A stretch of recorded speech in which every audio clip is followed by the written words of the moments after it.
Welcome to the OASIS C1 update. In this training, we'll look at why the changes were made, when they go into effect, and what you need to know. Become aware of the smaller changes. Welcome to the OASIS C1 update. In this training, we'll look at why the changes were made, when they go into effect, and what. Welcome to the OASIS.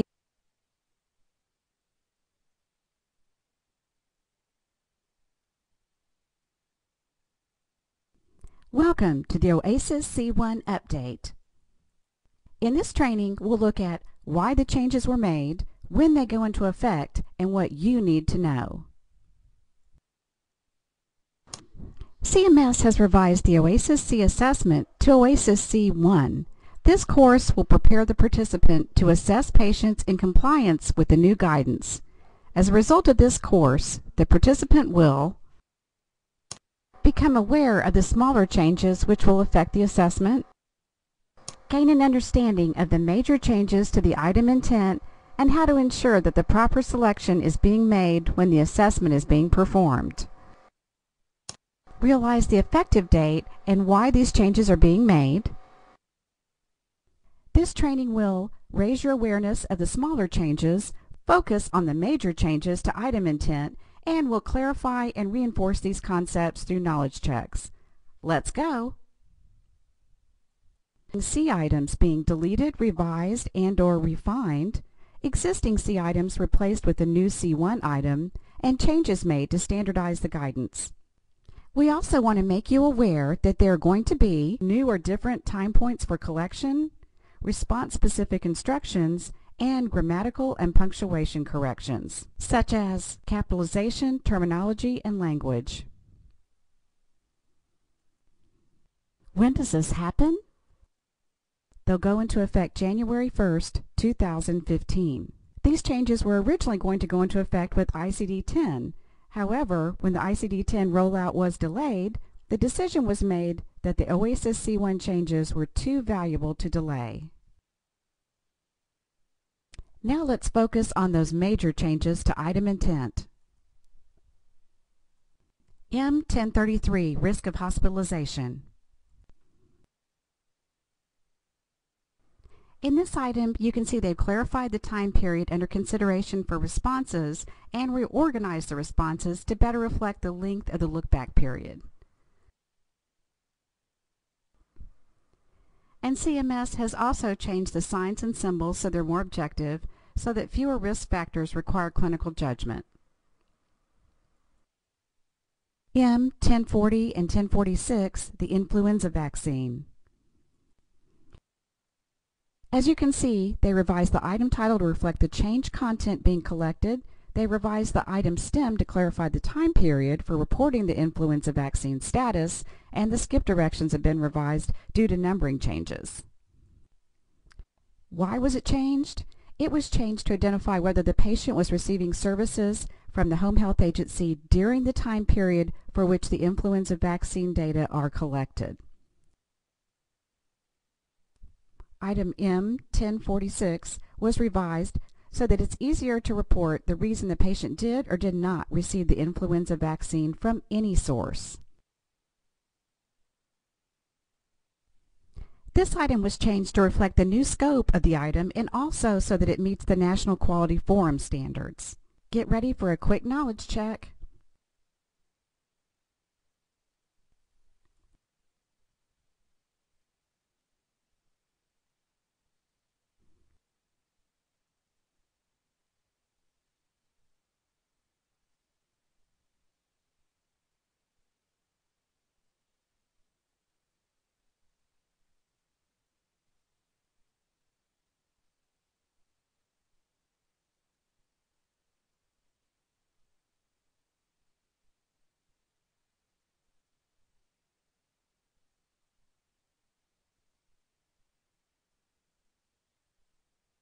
How did you do on that knowledge check? Good, I hope.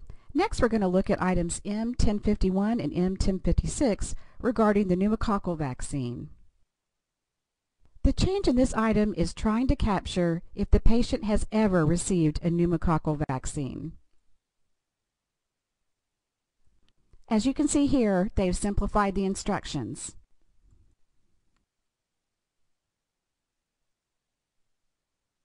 And in M1056, they're trying to find out the reason why the patient never received a pneumococcal vaccine.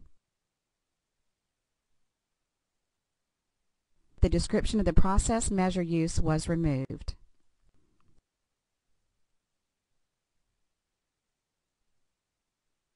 And now we've arrived at the wound care section. There were quite a few changes in this area. When you're performing your OASIS C1 assessment, you might notice that they have made the word unstageable very prominent, and it also now excludes stage 1 pressure ulcers and healed stage 2 pressure ulcers. And please notice the guidance that they've added from the WOCN wound guidance document. Pressure ulcers that you suspect may be present based on your assessment but cannot be staged because no tendon or joint capsule or bone, muscle, tendon, or joint capsule are visible, and some degree of necrotic tissue or scabbing is present that you believe may be obscuring your visualization of stage 4 structures. On item M1307, as you can see, we've gotten rid of the term non-epithelialized. And the biggest change is that they've changed references from fully epithelialized stage 2 pressure ulcers to healed stage 2 pressure ulcers. Item M1308, you can see that once again they've eliminated the non-epithelialized word, and they've deleted column 2.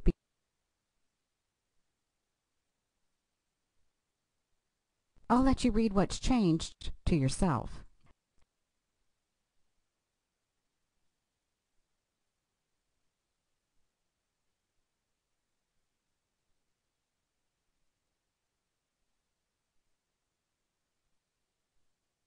As we pointed out earlier, item M1309 is now collecting information that was previously collected in column 2 on M1308 on worsening ulcer status.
If you're ever in doubt about how to score this item, there's a logarithm that you can use to help you. You start on the left by locating the stage of the ulcer at discharge, and then you answer the questions until you reach the column. Here's an example.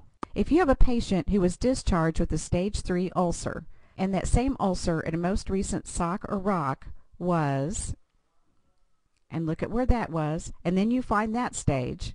In our case, it was a stage 2, so then we followed the arrow over to the right, and we report it as yes, it was new or worsened.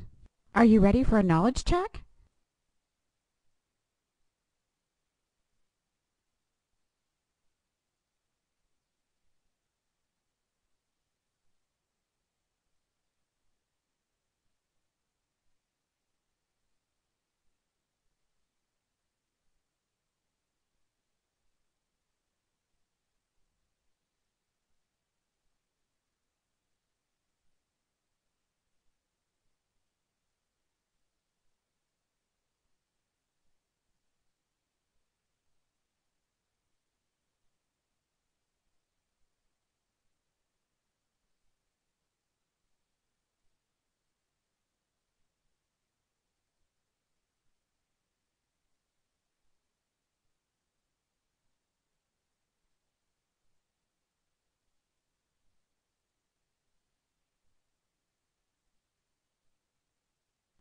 In M1320, you can see they made a wording change to the item stem to clarify the exclusion of non-observable ulcers.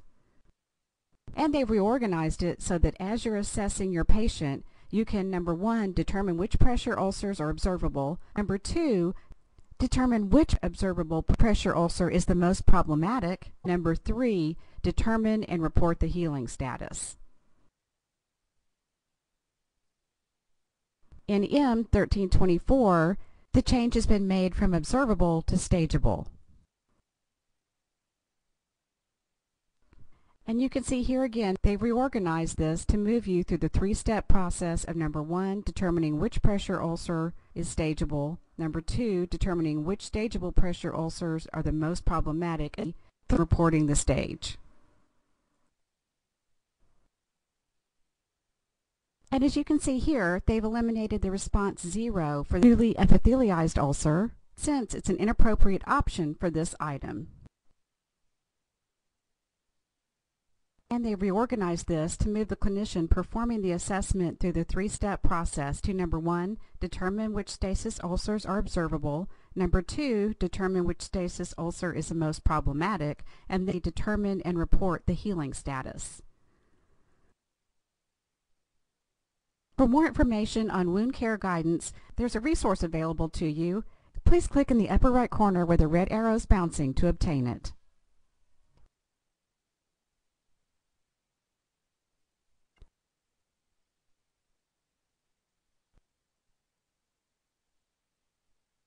M1500, Symptoms and Heart Failure.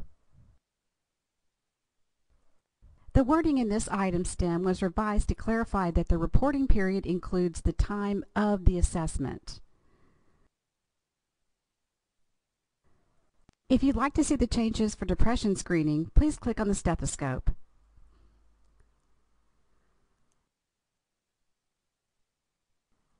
And as you can see here, they've added the terms validated to responses 2 and 3 for clarity, since both standardized and validated are specified in the OASIS C1 guidance. In the past, we've been encouraged to talk to the patient, family members, or caregivers regarding depressive symptoms. However, the guidance now for M1730 says to select response 1 if the PHQ-2 is completed and mark the appropriate response in rows A and B, but to note that the PHQ-2 instructions indicate that the patient is interviewed, not the family or others. If the patient scores 3 points or more on the PHQ-2, then further depression screening is indicated. Next is M1900, Prior Functioning. As you can see here, they've made a change in the stem to make it consistent with M2040, the Prior Medication Management question. To improve clarity, the responses are modified so the relevant ADLs and IADLs or deviations were eliminated. And this is one I think we're all going to like. The word compliance was changed to adherence, and the reference to use the risk adjustment was removed. In item M1910, you can see that items 0 and 2 were revised. M1910 talks about the tool that you're using for your fall risk assessment. If it does not provide various levels, but simply has a single threshold separating those at risk from those not at risk for a fall, then the patient scoring at risk should be scored as a response 2. Now we're on to item M2004, medication intervention. As you can see, the wording has been changed to clarify that the reporting period includes the time of the previous assessment, and this measure refers to the physician contact for medication issues that have been identified. Okay, we're in the home stretch now. We're on to M2102, types and sources of assistance. Now this one's a biggie. They've revised the stem and column headings to clarify that caregiver refers to non-agency caregivers and excludes care by agency staff. And they've added text to the column headings to clarify that no assistance needed from caregiver in this area means the patient is independent and does not have a need in this area. They simplified the response options by combining caregivers not likely to provide assistance and caregivers unwilling or unable to provide assistance. And the next change is in row D. They've added home exercise program. In rows F and G, they've just added the words for example. So what's changed? Guidance regarding response 3 has been modified to indicate that caregivers that are not likely or unclear if they'll provide assistance are now just merged into one response option. Are you ready for a knowledge check?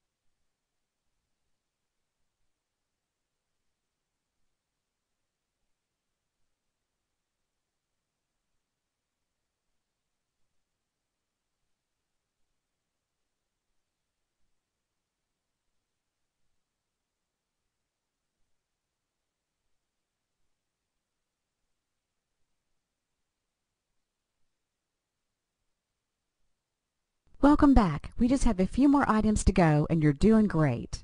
Our next item is M2250, Plan of Care Synopsis. They've changed all the NA responses for all the rows except A. And in row D, they've added a physician notification for positive depression screening. So continuing on with the rows, you can see they've changed the not applicable section on every row except A. So what does this change mean to you? Basically, they've clarified that if the NA criteria does not apply, select No if the orders for interventions have been requested but not authorized by the end of the comprehensive assessment time period unless otherwise indicated in rows D and G. Are you ready for another knowledge check?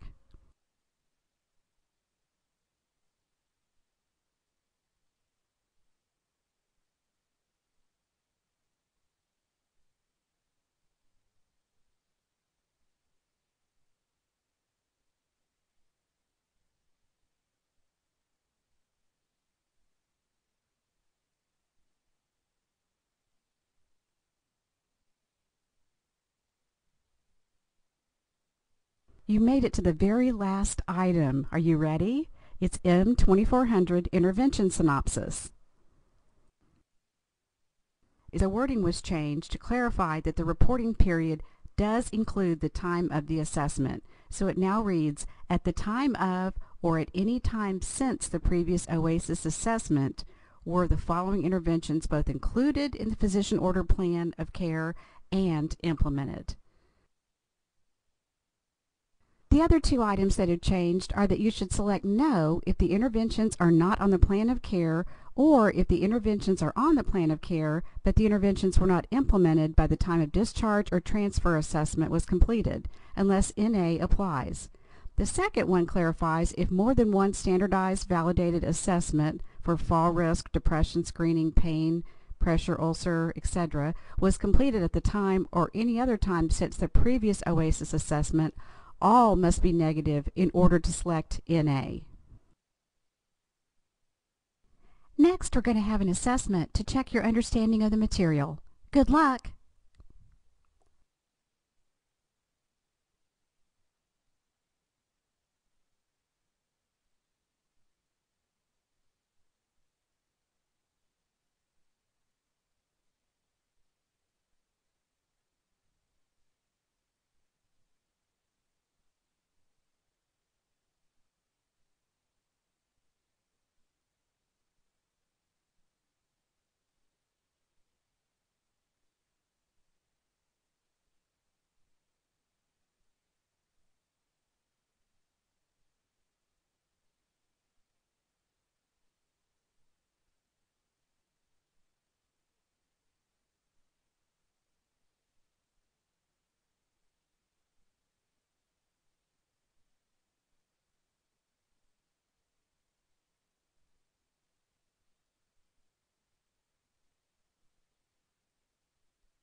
This concludes our OASIS C1 training.